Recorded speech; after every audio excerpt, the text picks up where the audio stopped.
Welcome back, everybody, to another episode of Global Card Collectors.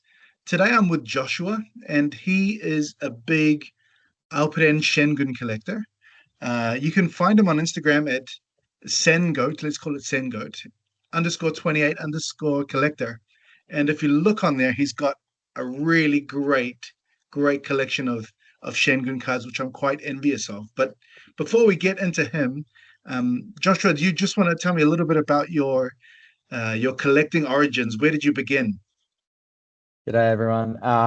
So sort of collecting came about. It was just something I did with my dad, and kind of was a little bit with comics, bit with Pokemon cards, or I suppose the majority with Pokemon cards. But then my dad worked at like a large bank, and they had like back in the day in the chip packets, you used to get like the Dragon Ball Z Tarzos, the Simpsons Tarzos. I think it was like the Pokemon 3Ds. It was like all these little Hmm. things. So it was just like the thing that me and my dad did. It was just like collecting. And yeah, it was kind of just like something we always did together. And it was always fun. I don't know if it's a bit OCD or whatnot, but to sort and put them in like, the right order and make sure you're looking after them. So that was kind of how my collecting journey started. And then I think it was KD and Greg Oden's rookie year, and I started to really get into the NBA.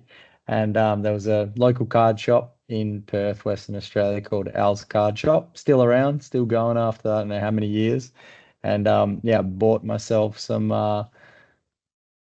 I would say booster boxes, but not the right term. But back then, I bought myself like I suppose a proper blaster, and got some KD rookie cards. So that was where my basketball journey started. From which set was that one from? So it was from the Flare. So Flare and also Tops actually. So I got a bit of Very both. nice. Very Yeah. nice. Both of them are really cool. Did you get any of those different color parallel ones of the KD? KD, I had the like white and the orange. So Oh, yeah, I cool. was still holding on to those until last year. I finally moved them on to actually focus on the collection we see now with Alperen Şengün, or the Şengoat as we call him. Yeah, nice, nice. I remember I bought a packet of, I think they were even Topps Chrome, and I got a numbered Greg Oden. And I was like, Oh oh, he's wow. gonna be great. I It actually worked out so remember well. I actually remember being devastated that I got KD and not Greg Oden. But yeah, many years later, I was quite happy about that. That's fun.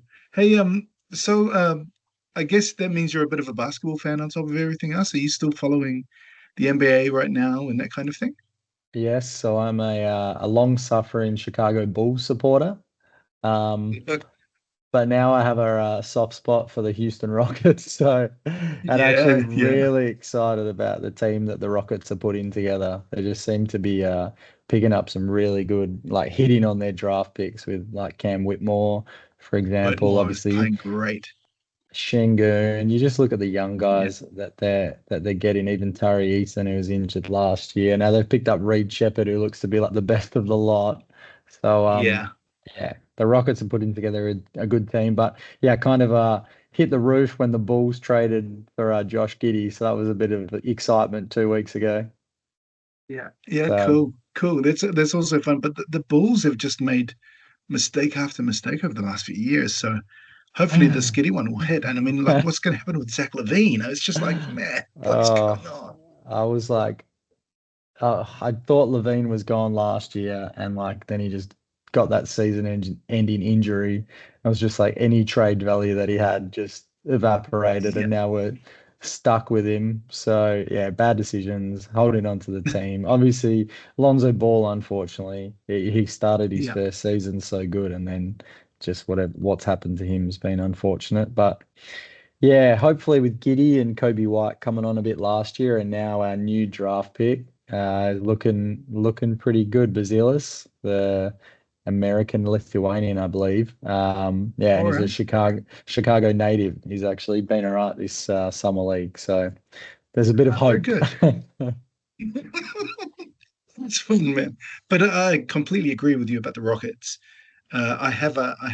It's only at a Donruss, but I've got a numbered Cam Whitmore card, and so I'm like, come on, Whitmore, man, Oh do it for me, you know. And he's a man, fun player to watch play, man. He's really intense on both ends of the court. He's great. I think he was like pick 16 or 18, but like yeah, it was a steal. Yeah, So yeah. Shengun too. Shengun went real a little bit later than yeah, normal too, you know. So we'll do see. you want to That's tell me a that's little bit more? But go. You go ahead. I was gonna say that was the thing about like Şengün. Like he was, a 18-year-old playing like men's ball in Turkey and That's like, right. That's right. already hooping. And there was like a lot of I don't know about a lot of hype, but there was a lot of chat, and Houston probably took a bit of a flyer on him, maybe a little bit earlier than some people expected. Yeah, But like the guy was already playing like Euro League, and that's probably the he difference. was. Like he's already like he was ready and used to those professional demands, but playing against big bodies, and then yeah, kind of come in. I suppose no one expected him to do what he's done, but here we are. Yeah, so he was even MVP of the Turkish league, and that's no mean feat. Like, I mean, he was playing for Besiktas, and they have like Fenerbahce has a decent team. FS Pilsen is obviously very very good too. They're like EuroLeague champions and that kind of thing. And to be the MVP of that league, you're going up against ex NBA guys, and Yeah, Shane Larkin was like one of the best guys in that league. And I'm not going to say that he was an amazing NBA player, but he was, 10th man on the bench, maybe ninth man on the bench. Like he can run a show, and I think he made the right choice going to Turkey. But if Shengun can do that at 18 years old, it was a sign. yeah. I mean, when I was watching him there, I was like, man, this guy's good. So I picked up a few of his cards too, of course. Very good. Smart man. Yeah. So if you're a basketball fan, I did talk to you a little bit before about Australian basketball, and you mentioned Giddy already.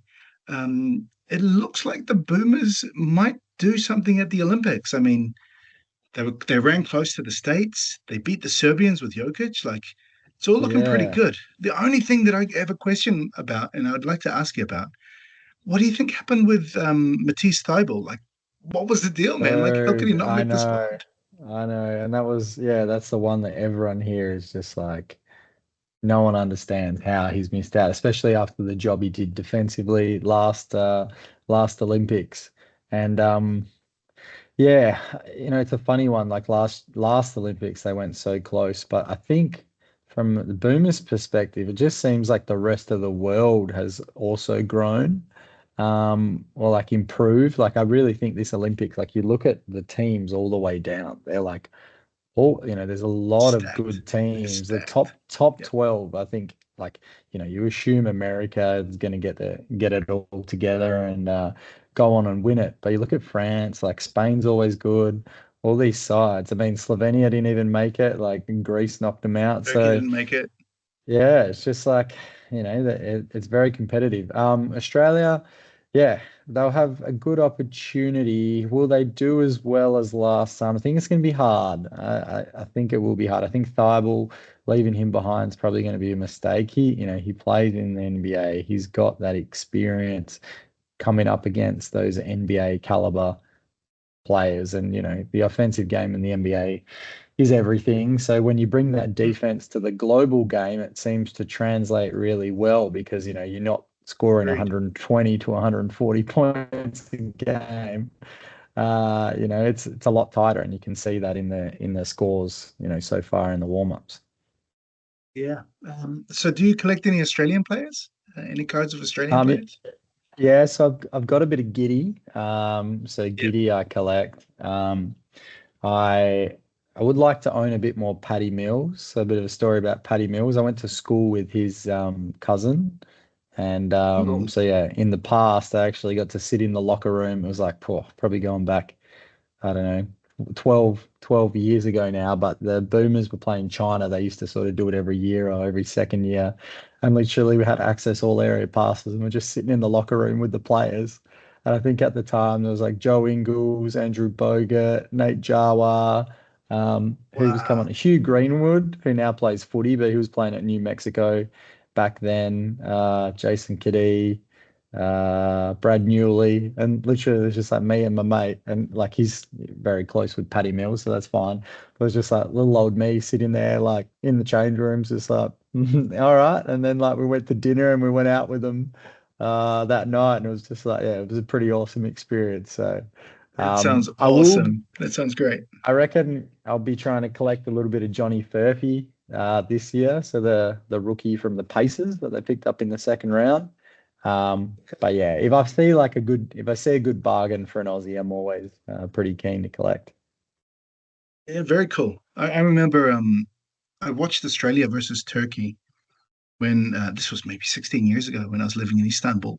And I remember a very young Paddy Mills. He was in the academy team, but they put him in the national squad too. And I was like, this guy's good. You knew he was good even before he went to the NBA. You could see the different level of talent. Like he's going against Turkish guys who were like, NBA quality, like Hito Turkoglu was in the old team, and then he was Bros, he was yeah, definitely loved managing them, and he was like Turkoglu. 16 years old, something like this. He was amazing. So you could definitely see that from his career, and it sounds like he played really well against Serbia too. So that's fun. Yeah.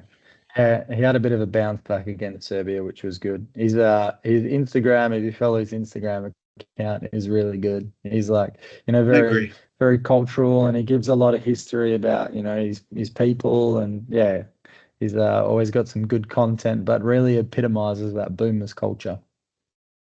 Yeah, great. And what I like about him as well is that especially this year, is like, I'm going to show you everything. I'm going to take you behind the scenes and I'm going to show everything about Boomers culture this year, Yeah, behind the scenes, how I train, that sort of stuff. It's awesome. So, yeah, I follow Paddy yeah, Mills too, and I really like him. I think he's great. I also good wanted to guy, ask, that's for speaking sure. speaking about NBL, what are your thoughts on Alex Sarr? Like, I'm considering buying that NBL product. I don't know if you have any of that, but any thoughts on that? Is it worth it, or just stay away? He's not going to be any good. Uh, yeah, there's a lot of they say that there's a lot of fillers in that NBL product, hey. So like it's really hard to get Okay. autos or anything of real interest. But I mean, it depends. If you're like a real card enthusiast and like hobbyist, like it's always fun to open that sort of stuff. Alex Sarr, I don't know. Like he played for Perth, so he played for my local team, and like yeah, he's young, so I suppose you got to give him some time. But when he was being like thrown around as like, the number one pick, I was, I don't know.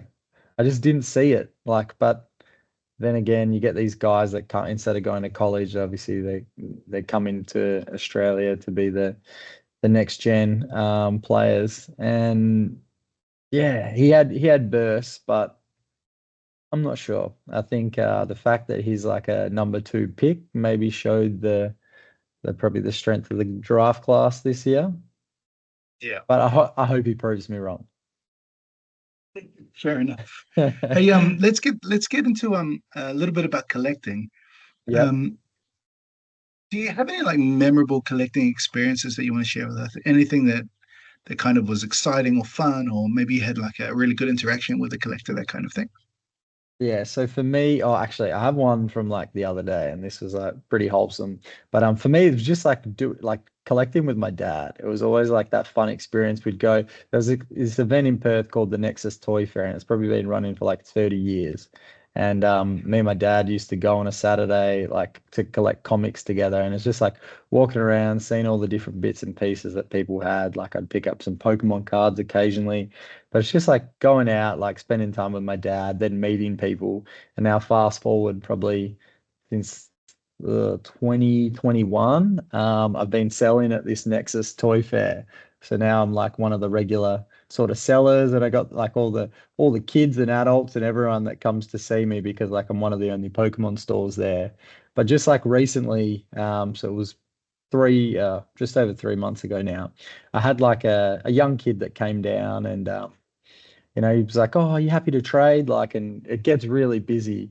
So like it's kind of hard to trade because then people are like, taking room at the front of the stand or your table, right? But I was like, "Oh no, like, this is what it's all about. Like having the interaction with the kids and just chatting to them, showing them your cards and whatnot." So I'm like, "All right, mate, like he's like, I've got all these cards. I'm like, these three I'm probably interested in. Like, let me know what you want. I had a heap of graded stuff there that he was pretty keen on. He had a pretty high end taste, like PSA 10 stuff. So I was like, all right, like, Awesome. and with those sort of deals, I'm always happy to take a bit of an L to like make a kid happy. So anyways, hanging around for like a good hour and we're just chatting, and I thought it was his mum that was with him, but she was just saying, oh, she was being very friendly. And anyway, I said to him like, oh, you know what, mate? Like, he said he runs the card club at school. I was like, I've got heaps of cards at home. Like, I'm happy if you want to come around next weekend. Like, I'm happy to give you like all this excess stuff I've got, and I'll throw in a few extras for you. And anyway, I get a message from this lady, and she's saying, thank you very much. You had such a good day, like at the card event. Like, if next weekend works, I'll come and pick up the cards. So it's like Saturday morning, and yeah, I get a message from the lady. She's like, all right, we're on our way, and brings Zane down. So I get out the front of my apartment, and I like bring Zane all the stuff. And he's got like a little card that he's handwritten for me. Got me like a block of Cadbury Dairy Milk, which, Hey. fantastic. And yeah, I've got like he gets like really shy, and I've got like a massive box of cards. I've thrown him in a few graded cards for him and some other hollows and that, like some stuff for the card club, but then some stuff for him as well. Just like a real good Mhm. kid, and like who I thought was his mum was like, very, very nice and genuine. And anyway, so like, hand him all the stuff, say thanks, etc. Have a bit of a chat. And then later that afternoon, I get a message from his from who I thought was his mum, just to say, hey Josh, like it's Claire. I'm just letting you know, like Zane was so excited and he was so nervous this morning, like coming to pick up the cards. Um, I'm not actually Zane's mum. I'm actually his like what'd you say, like social, just like uh, not a social worker, but like she takes him out and about. And she said like, oh, Mhm. Zane's come from a really hard upbringing, but like when he met you, a couple of weeks ago, it really made him like want to help out the kids at school through the card club, and then just seeing how you interacted with him, and we can't. He's so thankful, and he wants to give back to people, and like you really made his like year. He doesn't really have many good male role models, so like this is just one example of like the things that can come about. I could talk about it forever, but just from cards that you don't expect and the people you meet, but then like, for someone to say like you had such a really positive experience on this boy that doesn't have many good male role models, it's just like it's not what you expect from cards, but it's probably the most rewarding. So, Oh, that's so cool, man. That's so cool. so I yeah, a little think bit off topic cards, but there you go. no, it's absolutely on topic. It really is. Like I think when you get older as a collector, you remember the excitement of when you were younger, So I think, the idea of giving cards to kids, the rules are very different for them too, Yeah. So great, man. That's awesome. Kudos, man. That's so cool. Really cool. I also want to talk about your collection, and I've seen some of the cards that you have on Instagram. Do you want to show just a couple of the cards that you really like, and maybe how you got them or why you like them? All right, a few of my personal faves. So I really do like the origins. So just like the Yeah. different colors and that. So I've got a few of the numbered, and they're on card, like on card auto. It has to be an on card auto for me. So most of my autos will be on card. I'm trying to get like the best light here, but in Oh terms of wow. Shengun, on card to 49 and on card to Yeah. 35. So I'm slowly trying to collect like the rainbow of those, but yeah, not easy. I've also got like the non-numbered version of the Origins, and then I've got like the gold, trying to just work with the light here, the Yeah. gold ink to 99. I do have, and I'm now like freaking out because I can't find it, but like the National Treasures, I'll pull that one out. But one of the other products I really like is one and ones. I don't know, on Oh card yeah, yeah. patches, and this is like there's a couple of different variations. This one should be, I think they're both to 20, one's to 49 and one's to 25. So just nice. I really like Shengun's auto too. So that was a couple there. And even like, then you've got the other one on one. This one's to 99, but it's just like all the different variations of the one on one product, and they're all on card. The one I'm trying to So find, all your Shingun orders are on card orders? the majority, yeah, the vast majority. How many do you Not think you all. have? Oh, 30. Shingun Yeah, cards. and I've started to get a flavor for the high end, unfortunately, which Well, that's what isn't ends up happening, right? Like yeah, you start with base cards, and then you're like, you know what? I think I'm gonna go for an auto, and then maybe an auto exactly. that's to 49. So this is I really Yeah, like pretty cool. the noir autos. So Yeah. like I grabbed the Oh yeah, that's trying to cool. get the yeah, so the snapshot signatures. So that one's to 99, I believe. Yeah, No, 49. that's a really nice 49. design too. If you look at that It's one, it's just like it's just the nice plain white. It's it's not over just the top. There's a really clean. cool picture with Yeah. the circle. So clean. Yeah. Man, they're real clean. And then the silver screen debuts. So I picked up one to 99, which was like Yeah, pretty those are cool cool. too. And then like I don't know, somehow I come across the 1 to 10 and it wasn't even like too Wow. expensive. So like Wow. just some of the noirs I find are like really, really nice. So that was but yeah, this one I might even take it out of the bag that it's in. But this one is one I'm pretty happy with, which was like a National Treasures to 99. So on card patch auto. Yeah, just nice, clean card. Like the thick, I don't know, thing about like the thick bordered cards. It's just, yeah, something to me. Pretty special. So, Kind of like how the white and the red work with those Rockets cards too, man. They're real oh, cool.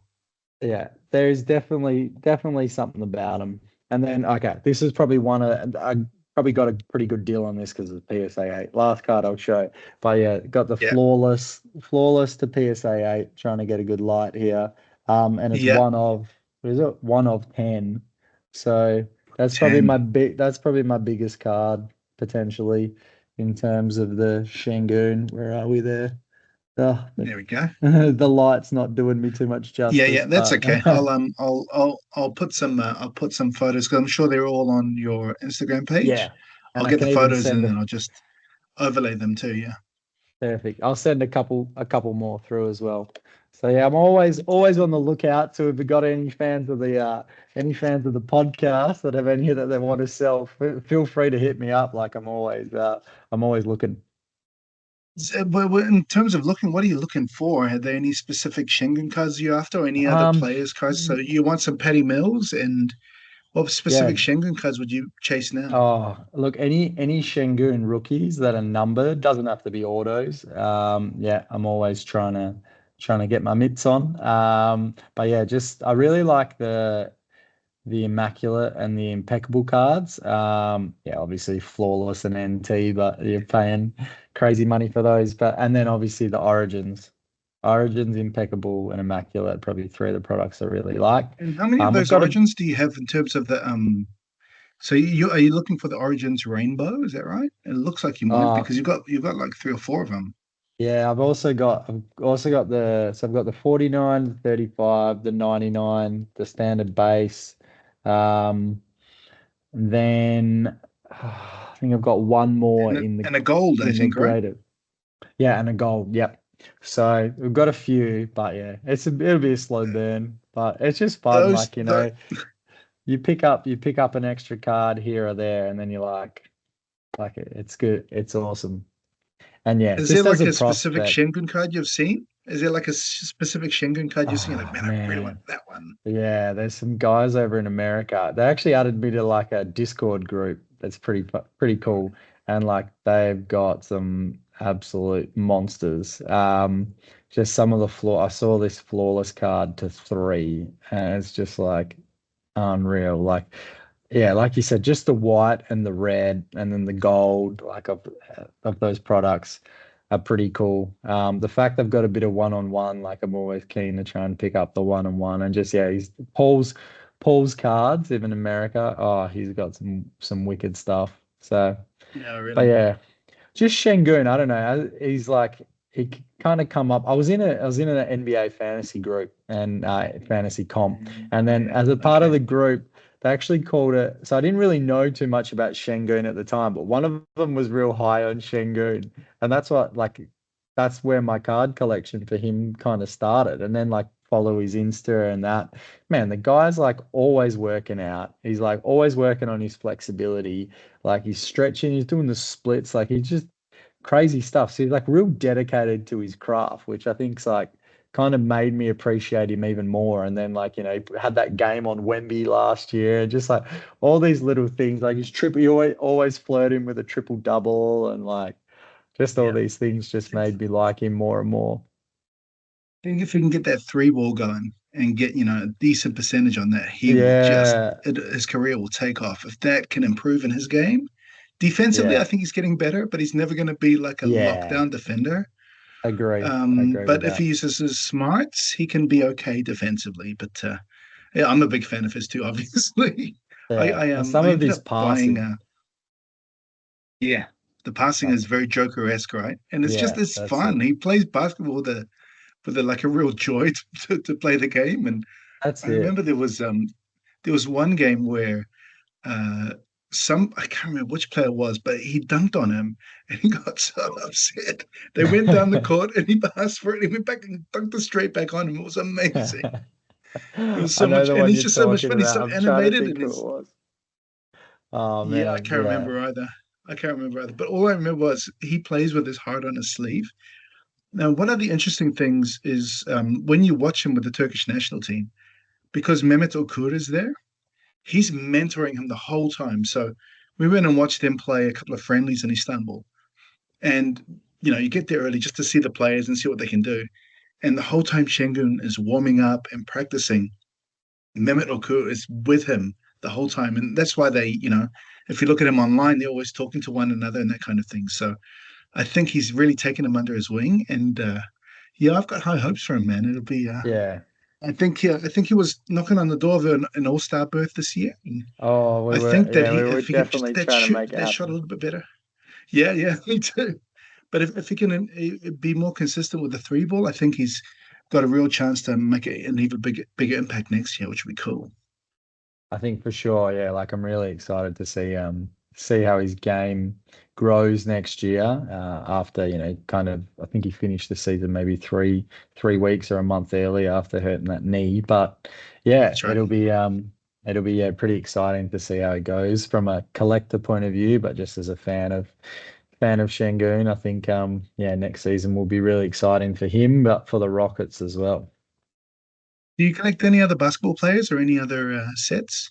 So I started collecting DeAndre Hunter. So All I've got a right. bit of Hunter stuff. Precious, Achua. I've got quite a bit of Precious. Okay. And then it was like second year, I came into a DeAndre Ayton collection. So it was me all excited. I think it was like game one. I bought him just before the playoff finals. And like DA, I Wow. think game two has put up like 20 odd points, like dominated. And I'm like, oh, what a decision to buy this DA collection. And then I like since how you use then, dominated. yeah, since then it's not been the best decision, but it's all part of it. It's good fun. So we'll see if DeAndre Ayton ever decides he wants to play basketball seriously, or if he's just out there to make his money. Yeah, and we'll see, I guess. I reckon we'll see. Hey, what's one wish that you have for card collectors? Anything that you think uh can be done that's a little bit better in card collecting, or something that you think is missing in the card collecting scene? I think just always to be respectful of one another, but also like, oh man, like it's happened to me a few times. It's just like when people scam you, like there's absolutely nothing worse. Like, and people try and do it all the time to me on Instagram with like Shingun cards. And like, they're pulling photos off of eBay, like, oh, I've got this card. So like, just like people are in the hobby for a reason, right? And it's like, you want to enjoy your collection, you want to grow your collection, you want to show your collection. But like, if people can't respect one another and are trying to like scam, or like they're then not telling you when cards are damaged, like that to me is when it kind of upsets you a bit and like really makes you wonder, like, why am I doing this? Or that's when you kind of get really disheartened. So it's just respect, and then at the end of the day, just like, make the connections, because you meet some like really cool people. Like, how's this podcast kind of happened today? You reached out, and then Yeah. yeah, like we're just having a good chat about cards and about basketball and about life. And like these are the things that can come from having a hobby and from having a collection, and regardless of what it is. And yeah, it's probably, this is really enjoyable. Like, I agree. I completely agree about the idea of that respect needs to be shown in the hobby. I think you kind of nailed a point. Like a lot of it's a lot of the online stuff, but when you are in person with people, that's when you can obviously there's going to be your grumpy people who are not really very social in that sense. But I think sometimes you can gravitate towards some really nice people, and I found that being back in New Zealand and being able to interact with people in the community has been so much fun. They're yeah, really cool people, really friendly, really welcoming, and everybody's just kind of looking out for one another, which is cool, and I love it, man. And it's one of the best things about being back at home for sure. I think when you're trying to do online interactions, like you say, like there's always that fear that you might get scammed or someone's not being 100% truthful. So I completely agree with your sentiments. What about some things that you really like about being a card collector? What still excites you about card collecting all these years later? probably probably always the lure of like, collecting your favorite players, pulling out of a pack your favorite player, probably Yeah, opening a pack. It just gives you that sense of like your childhood, like, when you're first getting into like collecting cards and opening a pack and like having that experience. And then, yeah, I suppose what you pull out of the packs is whether that, that's not always the be all and end all. It's that experience and who you do it with, and it's like the joy and the memories that yeah, brings you. So like, that's a hard thing because like when you're collecting a specific player, like I am, like you lose that sometimes. So then like to actually like go and open a box every now and then, it really like brings it all home as to like why you do it and brings back those memories from like you growing up. And yeah, that to me is probably what it's so special. Like, yeah, perfect, man. That's I great. I probably I completely probably agree. didn't answer the Um, question well there, but no, no, no, no, no. I'm with you. And sometimes I get a little bit caught up in buying too many packets and that sort of thing. So there's a little bit of restraint that I have to take as well. And it's just yeah, like, how yeah, much money do you have left this month? Should I be buying this box? I don't think so. Got a family to yep, think of. So that's something that I've been exactly. thinking about a lot more lately because right now in New Zealand versus Turkey, the availability of cards is just there. Whereas in Yeah, Turkey, they don't really allow for imports to come through. There's all sorts of yeah, issues with the right. post there. So when I got back here, I been a bit Coming loopy over to like start off with, but yes. yeah, pretty much. And so now it's finding a bit of balance where it's like, you know what, this is the budget that I'm going to stick to. And as much as I want that card right now, and as much as there's that fear of missing out, it's important just to remember that, the deal of the century is going to be available next week too. Yeah, that's, that's it. that's And something that I'm just having to getting try out to to learn too. trade days, like, going to those Yeah. type of things and like actually trading, like, that's how I used to do it back in the day. Like it's good fun to go to a trade day Mhm. and meet people and like have a chat with people and see what they collect. And then generally those people who are opening like higher end product, they're always going to have someone that you collect because like, it's just part and parcel with opening product. You always get other guys and that's what they're there to do is trade. Like it's good. Yeah, perfect. Perfect. And have you found yourself as a vendor that it's opened a different element to collecting for you? yeah, yeah, a bit of both. Like, you've always, as a vendor, you've kind of got that profit mindset sometimes. So that's why I kind of always go back to like when I've got the kids come in, it's kind of like you then want to like give them the opportunity to trade and you want to trade with people. But for me, like why I sort of became a vendor was like I had all these excess cards and I was sort of like, Yeah. people are looking for this product now more with like my Pokemon collection. So like I go there with the sets so that people can come and finish what they need, like finish their sets with like the spare stuff that I have. Um, so it kind of then allows people to like come to one place where rather than go online or have to deal with posting or, potentially be scammed. It's that authenticity of actually going somewhere where what you're after potentially may be. And then like, I get so many people like, oh, I've been looking for these cards, like because I don't want to buy online, but to actually come in person and have that opportunity. So as a vendor, I suppose that's where it's come. It's probably then that balance of like, needing to make a profit, but at the same time, you don't want to price things that then people can't afford or they're not going to come back. So I suppose as a vendor, I really try and be mindful that I don't overprice anything. Like, yeah, you're going to have your real high-end product that you can't afford to just give away. But when it's like, Yeah. stuff that I could probably charge $2 for that I charge $1, like, when they're buying, it makes a difference. And it's like, yeah, it just kind of, I don't know, is one thing, and just try and make sure I'm level-headed when it comes to those things and don't charge too much. Yeah, that's really good advice, man. I mean, I've been a vendor once, and I think I got a bit too generous. My wife was the one who was running the table for most of the time, and she's just like, "What are you My doing?" wife I'm the like, same. I'm sorry."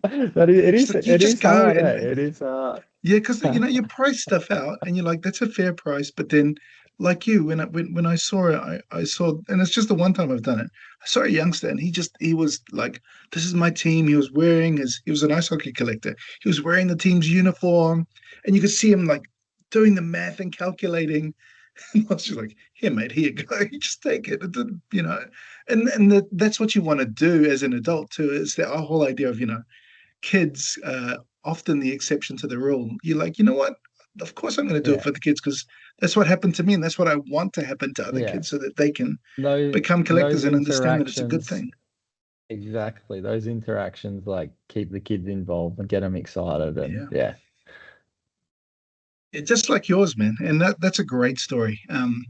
And I guess you didn't even know that was the case, obviously, and so to see that come full circle in that sense, you must have been really, really kind of happy Oh with yourself, man, like not kind of just putting them aside, that sort of thing.